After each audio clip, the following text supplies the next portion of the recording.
common security vulnerabilities for mobile devices identified through assessments, audits, reviews, and tests? And what can be done by companies with the results to enhance their security features? We're talking about the most common security vulnerabilities for mobile devices that are identified through assessments, audits, reviews, and tests, and what can be done by companies with the results to enhance their security features? I'd like to start with that.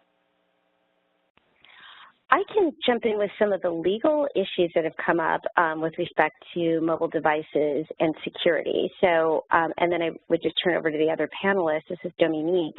But one of the things that has come up with respect to BYOD or mobile device access is that the remote access credentials have been compromised, and a malware has been able to be deployed on an employee's device, and then that device is then connected to the network, facilitating the deployment of malware on a network system.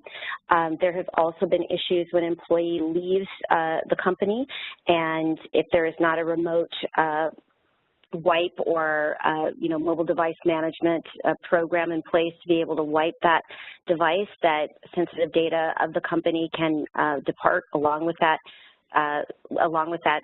now gone employee, and security risks have occurred where the employee has lost their device or otherwise compromised data that has personal data on their device that's been compromised after they've left the employee of the company, or even when they have been employed and there's not a remote management system.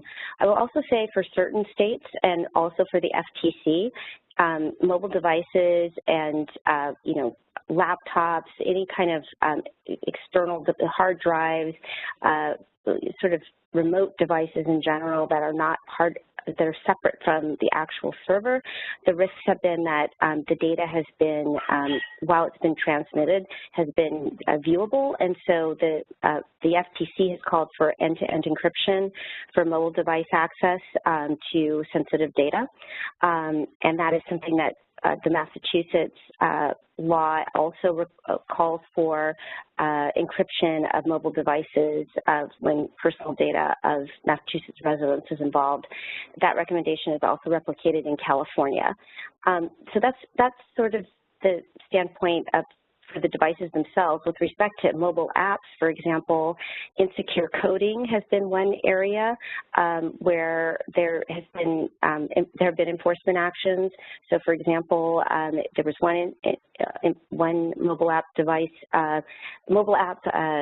enforcement action pursued by the FTC, where the mobile app developer for a major, this is a major studio, for their mobile app, the mobile app developer had inadvertently coded the app such that it did away with the SSL secured socket layer and validation, and therefore payment information was a bit viewable in plain text while it was being transmitted.